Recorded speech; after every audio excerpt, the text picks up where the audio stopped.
Coming up on the next episode.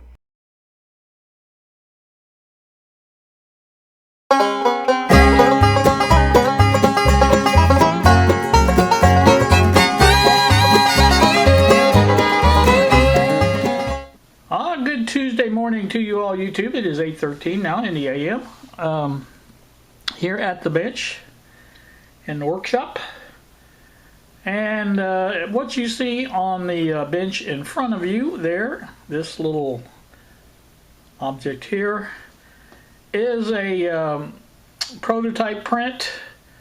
Now obviously it's made of two different color filaments, but that's not the real story behind this. I don't know how well it shows up on the camera, but this is a really bad print. Both sides of this is.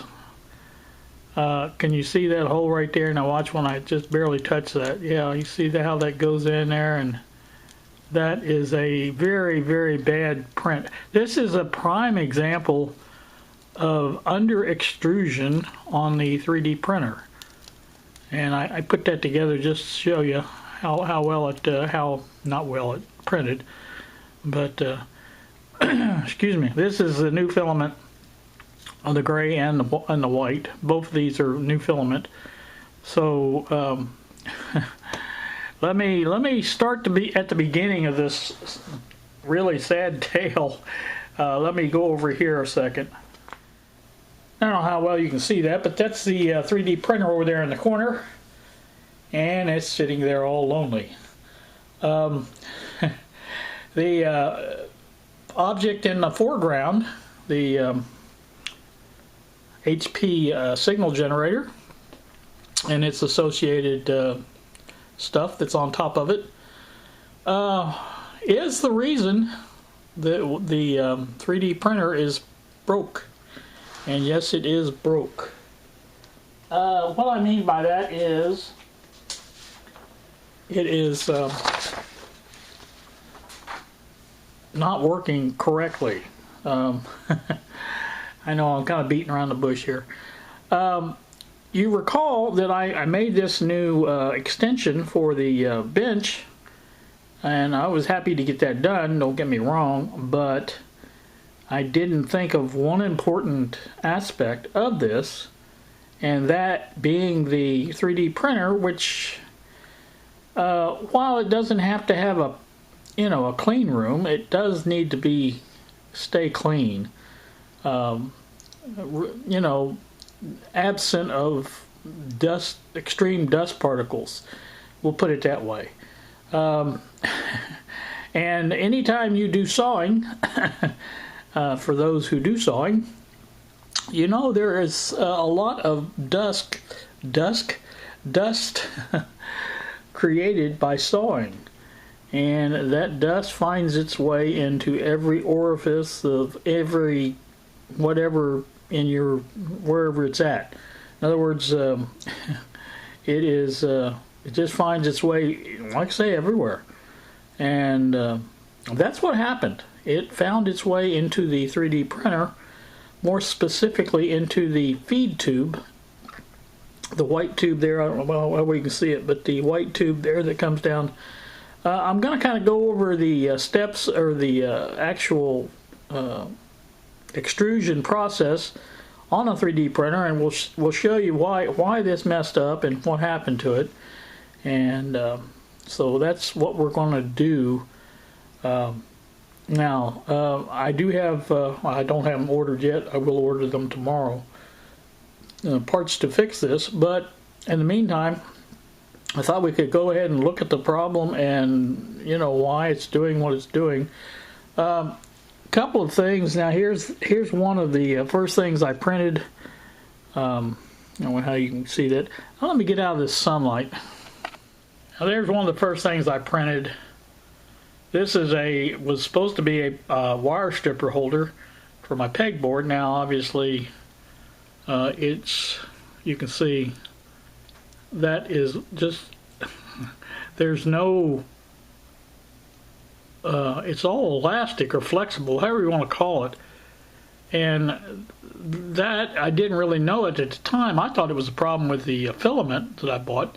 I thought maybe they'd mistakenly put flexible filament in the normal, but this is a prime example of under extrusion.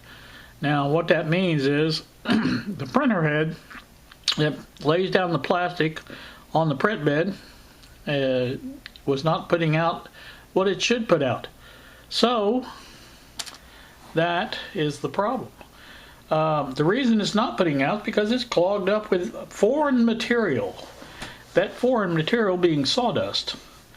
And it got so bad there for a while when I was doing it, trying to get it unstuck, that I got it clogged so hard that I couldn't get it to come out at all.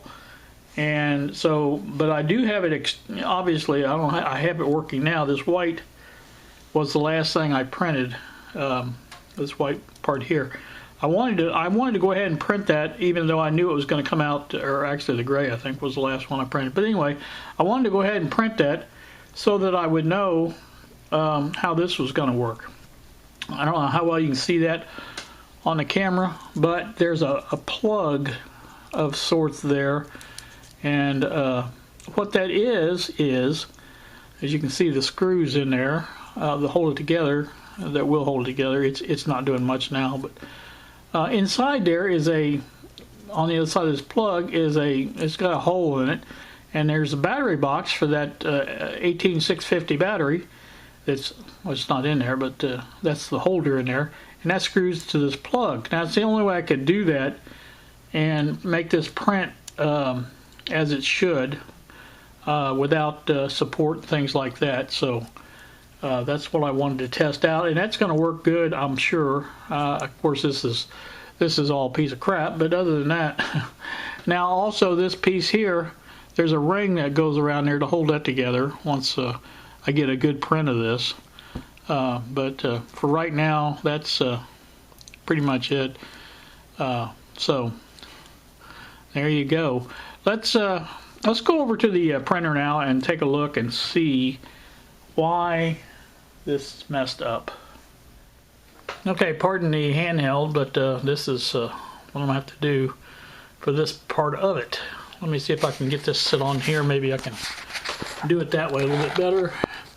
The part that you are looking at there is the mechanical section of the extruder.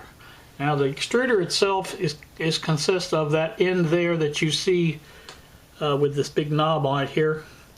That is, like I say, that's the feed, mechanical feed for the filament. In other words, there's a gear drive in there underneath that knob, and there's a stepper motor obviously underneath it, and that stepper motor is controlled by the printer obviously, and it feeds and retracts the filament as necessary in the tube. Now this white tube is called the Bowden Tube or Bowden Tube, how you like to pronounce that. And basically its job is to carry the filament in a normal faction, whatever you want to call it, fashion into the other part of the extruder, which is the hot end. And that is the hot end right there. Now inside of the hot end is obviously how we get the plastic out of the filament onto the print bed here, and the filament feeds into this hot end here, goes all the way down through there, and below there is a nozzle, a brass nozzle. It's a 0.4 millimeters opening. That's what is extruded out of the end of the nozzle to print your projects, and basically, that's how it works. Like I say, all this is stepper motor ran. There's stepper motors that move the bed back and forth. The axis, as they call them, Z, X, and Y. And one makes it go up and down, one makes it, go across, and you know what I'm saying. And that's how it works. But like I said, the problem is, and you can see the dust, I think, right there. If I've wiped some of it off, but you can just see all of the dust on this thing. And this has actually been cleaned out here because I've already replaced the nozzle on this once, and it's clogged again. So basically what I have decided to do, I had this thing here needs to be replaced because it's not broke, but it's got a big gash in it right there. And I really don't know why it does that. I'm just assuming it's the heat that made it do that, because there's nothing underneath of it, really. I mean, you can see another spot right there that's coming in, and that has to be something in there, because, well, that looks like it's got a divot in it. Maybe it got hit by something. I don't know. But anyway, I've got a new one of these coming, which will fix that. They're just a pad, as all those are, you know, magnetic pad. So basically, got that coming. I've got these are fans here. There's a fan here, fan here. There's 2 screws that hold them on, one there, one there. This comes off, swings out, and beneath that is what they call the hot end and the nozzle. And I will put pictures up of the actual pieces. And like I said, that's what I'm going to replace.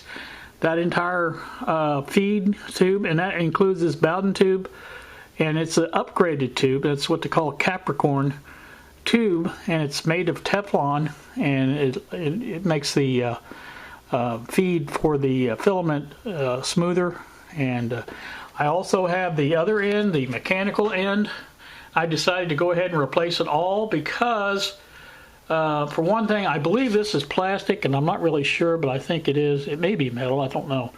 But that's an upgrade for the printer if it is, and so I need to do that, and I want to get all that stuff replaced, and that will basically clean up the problem that I'm having. I think what happened over the time that it was sitting there. Now it had different filament in it when I was doing the sawing. Now you can see on the wall there, sawdust there. You can look behind it, sawdust there, sawdust everywhere. I need to clean all that up before I get all this done too. But I will not be sawing the other one in here because that's just ridiculous. So anyway, what I want to do is get all that done and get this printer back in shape, because I've got a lot of printing I want to do. Obviously the prototype for the Probe ST that we are designing, making. Bob has been vigorously working on his circuit design for that. I think the latest one is going to be basically the LM386 module combined with the little microphone preamp module that I have.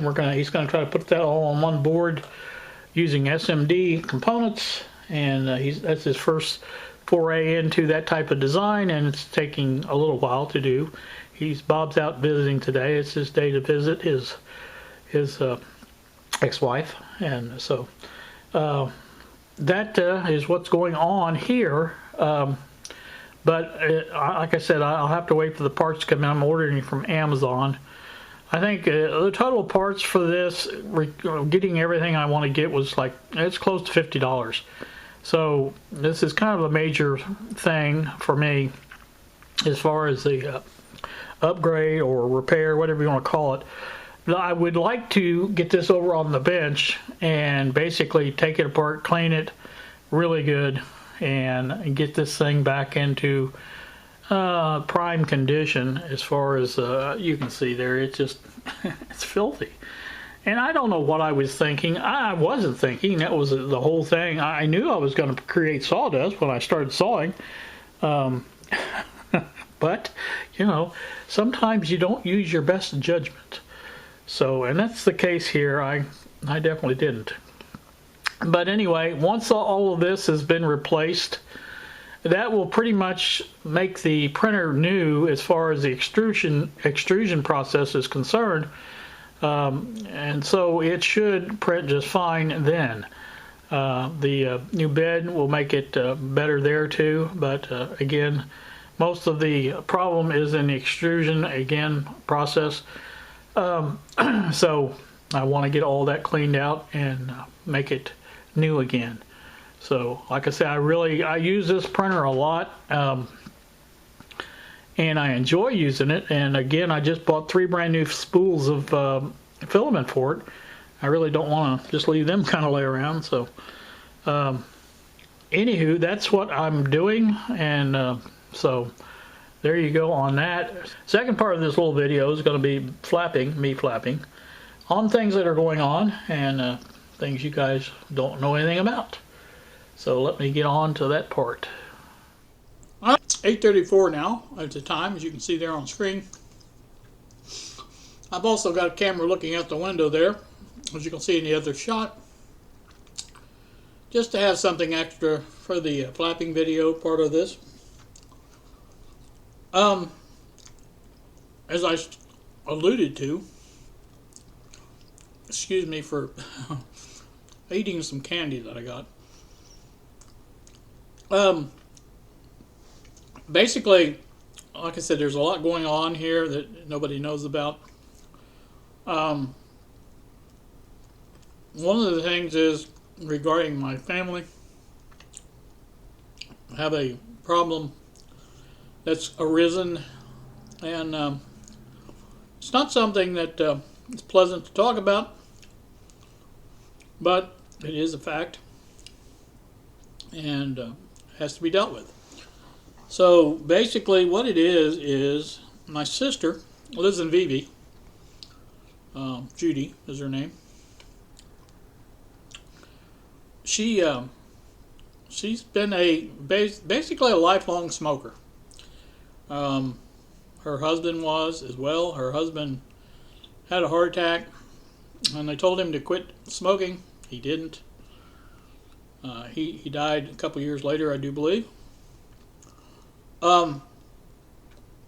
So obviously she knows the risks of what the consequences can be from that, and has chosen to ignore that.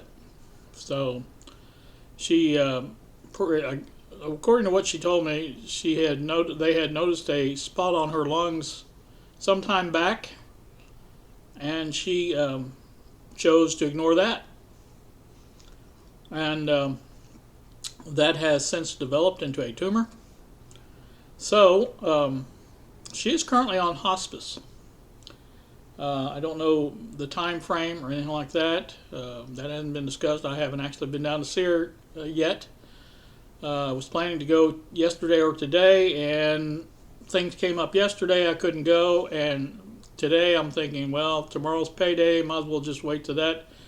Until I have some more money in my pocket. I like to have money in my pocket when I take a little trip like that, just in case anything happens. So that's probably what I'll do. Go tomorrow. I'm going to call her today sometime and tell her.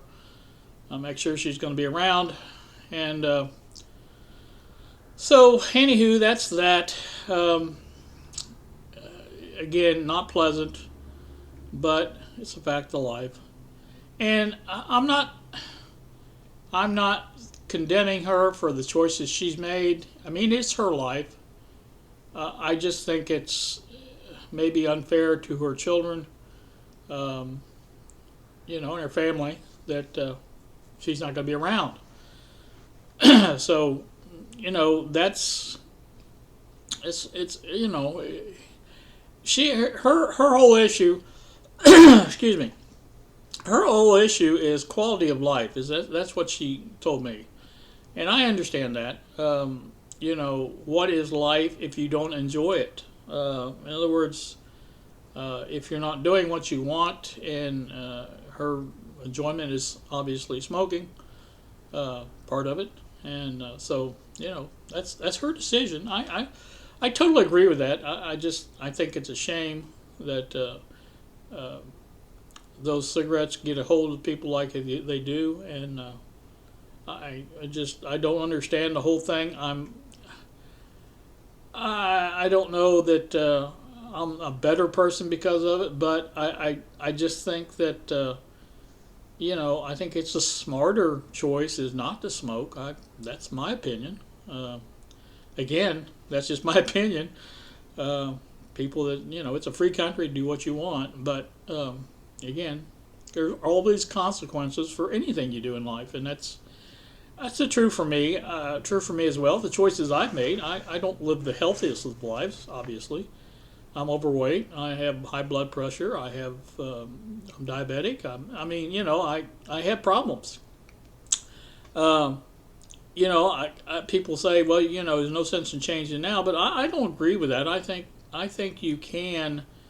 I think you can change right up to the time you die. I don't think there's anything to prevent you from doing that.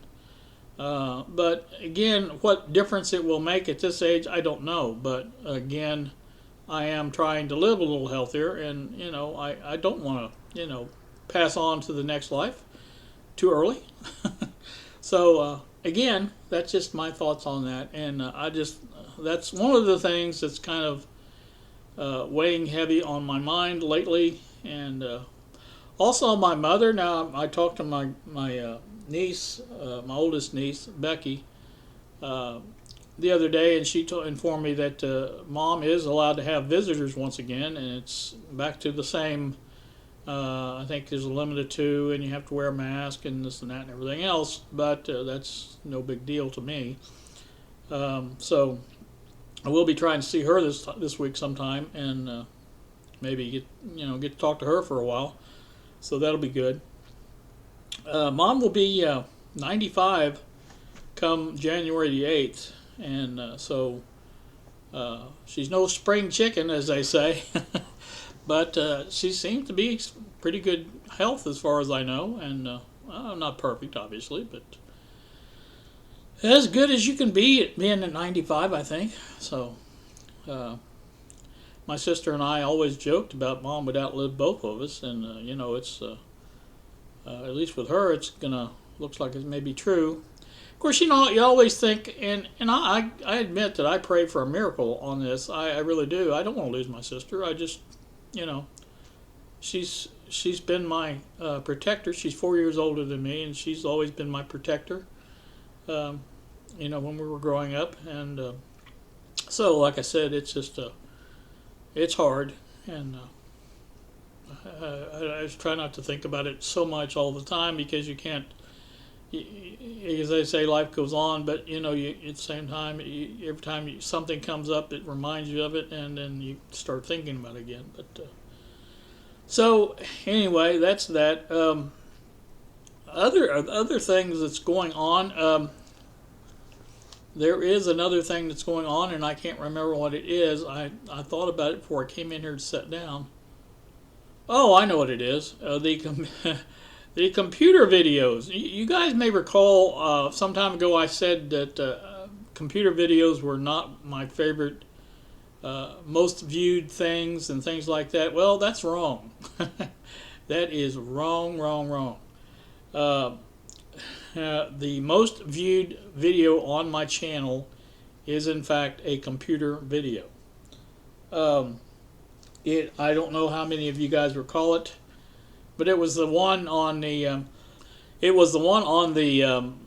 video pad video editor that I did some time ago on basic editing with that editor, and I think last count I looked at it, it was 37,000 views. Now that's not a lot in YouTube terms, I understand, but it's a lot for me. So that's again my most viewed video, and all of the top views that I've gotten, in the thousands of views, are computer videos, and they are covering a variety of subjects. I'll get it right here in a minute. But like I said, they are basically computer videos, and so that's what that is. Let's see if I can find one real quick, or I'll see if I can find the one that.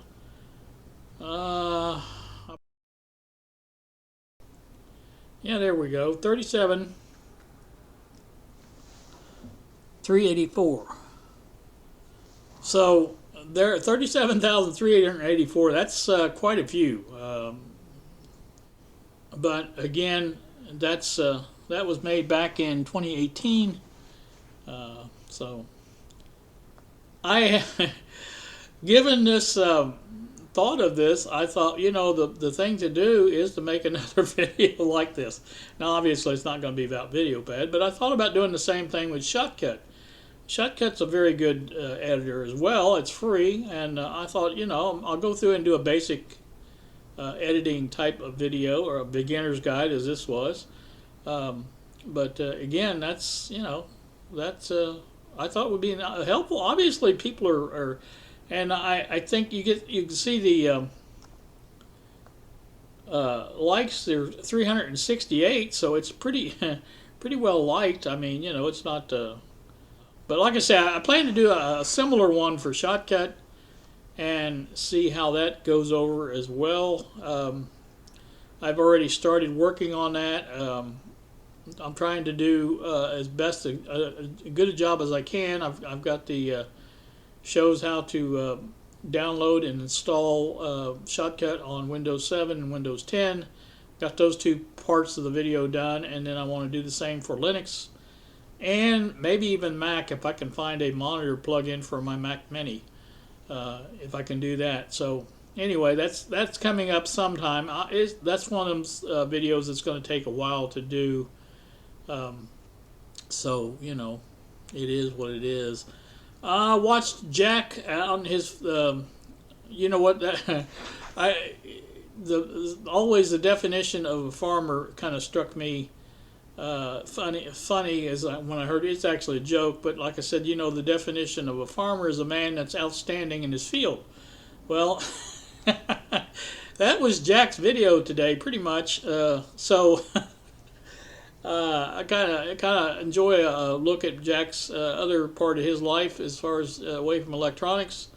So that was enjoyable, and so I think he's going to make some more of those as well, and that will be nice. But so, like I said, that's what I have done so far. I've got my noodles I've ate my noodles. Watched some puddin yesterday, and Mortsky and Puddin is my Monday videos to watch. So I did that, and so those were good. Other things going on. Well, let's see. Not really sure. I do want to get back into the shop, get into the little mini 5283, get that done. I've got all the parts for it, the board, everything to put it together. I started to do that when I got sidetracked by the end for the bench. And now that that's done, I do have the paper for that to go over the top of that.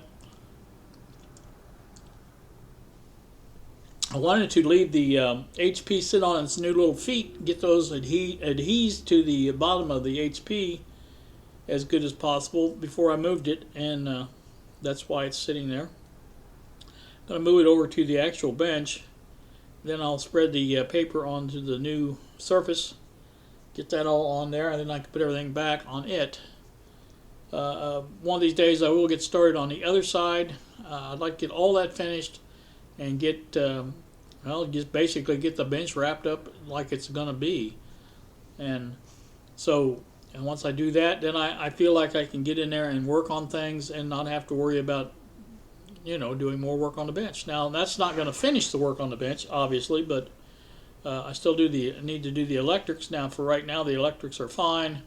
I can use them like they are, but eventually I want to get that wired up like I wanted it with all the wiring I bought, and get it to the point where I can control the various aspects of the electricity to turn things on and off that need to be turned on and off, and I want to do that. So again, that's down the road. That's nowhere near in sight, but it is a possibility of being done because I do have, I think, all the parts for that. So that's another thing that we can do. But first things first, I want to get the printer back in service and work on that because I have so many ideas floating around in my brain. My little tiny brain up there is overpacked, But you know, I love designing these stuffs in Tinkercad, but I will be the first to admit that Tinkercad is starting to get a little bit restrictive, I guess is the word I would be looking for. There's just some things you can't do with Tinkercad that I'd like to do, and I have thought about maybe graduating to another CAD program, but I haven't decided which one, or haven't actually even looked. I can't remember, Fusion 3D or something like that. I can't remember the exact name of it, but that's one of the ones that a lot of people use, I think. And I like to kind of maybe look at that. I think that's a paid program, if I recall correctly. But again, you know, it may be something to think about. For right now, Tinkercad's doing me fine. I haven't found anything that I can't overcome. I think more restrictive than the Tinkercad is the printer's ability to print without support. In other words, that design of that battery box hold in. I'll see if I can show you that. I've got that on Tinkercad. See if I can show you what that looks like, how that works, and that might be helpful to actually understanding how that worked. Let's see. I think it was under this one here. Pretty sure.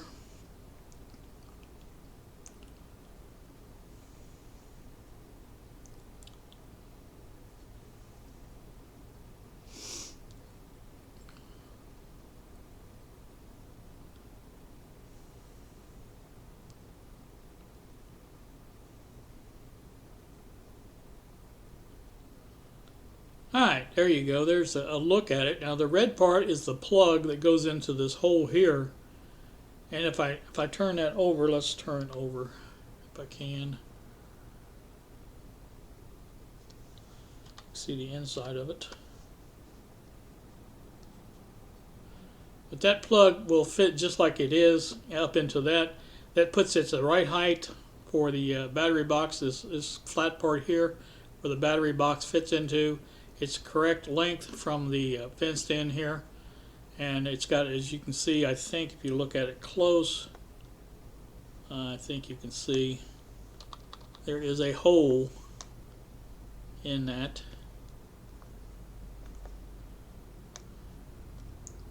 It is hard to see, I agree, but there is a hole there, as you can see. That's for the screw to hold the battery box in. And that works because, like I said, the one on the bench that I showed you, the one that's not printed very well, is in fact in there and being held on or in by that device there. Now, it was impossible to do that all in one because it does not. This part here does not go all the way down to the build plate. If you turn it over, it sticks up above there, and you can't basically print things like that because it's out there in midair when you start printing it. When the layer comes around for that layer, it would be out here in midair, and there's nothing there to support it. So unless you'd use support, you have to basically do it this way. And this is fine with me. Like I said, this works just as well because once I get this done the way I want it to be done, I can make that curved. It was flat. But it will be curved. It can be made curved, just like the body of the probe, and like I said, so it would fit in there just like that, and be a better fit. But again, that's how that's done. And there's our ring right there that you can see. When these two are put together, you can see there's a space there. That ring fits over that, holds them together. And like I said, that between it and the screws should hold it together rather well. Now again, this is a prototype. So like I said, it's very roughly done. You see these little lines in here. All that actually comes through the print. I don't know how well it showed up there in the when I was showing you the long one in there in the workshop, but like I said, you can actually see it. In fact, on the one print, it was so under extruded that the actual back section is coming apart. And again, I just put those together just to have something to show. But again, it will be better than this. And one of the things I didn't get to show you, and I'm going to show you that in a second, is the 20 millimeter speakers. The 5 of those did arrive in the mail, and I have those now as well. And I think that will be my next project. To once Bob gets his part done, it's going to depend a lot on the size that his circuit board is. And again, that's the one that uses the, I think it's a 9814 module for the microphone preamp, and of course the LM386 module. Both of those are used for that, and like I said, he's combining those. And if it gets down small enough to where it'll fit in the 20 millimeter tube for that, then that's probably, I think that's probably as small as this is going to go, because that's anybody that's familiar with the BDST probe, size of that penny tube is what that is. That's about the same size, so that's not a bad size. It's a good working size, I think. And I would be very, very happy if we can get a working prototype out of that, and maybe even market those. Now, I'm not really sure how we're going to do the probe bodies and things like that. I think 3D print, I'm not sure. It's going to depend a lot on my printer, on whether or not I can get actual good prints out of it, because right now, of course, I can't. But of course, again, when you print, you basically replace everything on that extruder circuit. You have a brand new printer, because the only thing that's not brand new is the rest of the printer, as far as the stepper motors that move the other axis, but those are working fine. Again, that all has been doing just fine, and even with the dust, it is, you know, working just fine. So like I said, that's that. But anyway, that's like I said, that's why I really miss my printer. I really enjoyed that printer.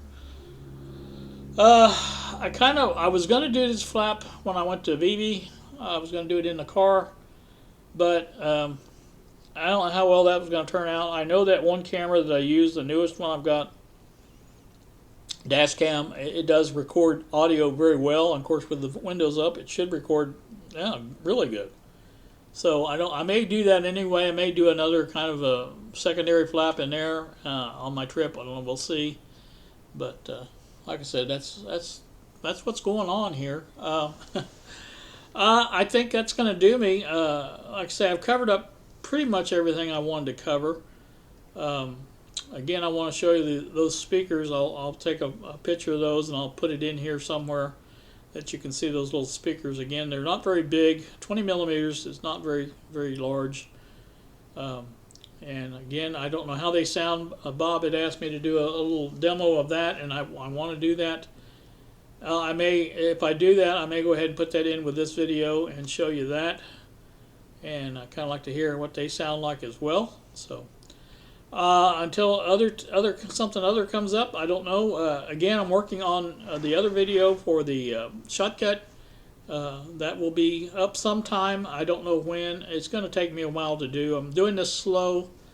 As you can understand, I've got things on my mind and other things going on.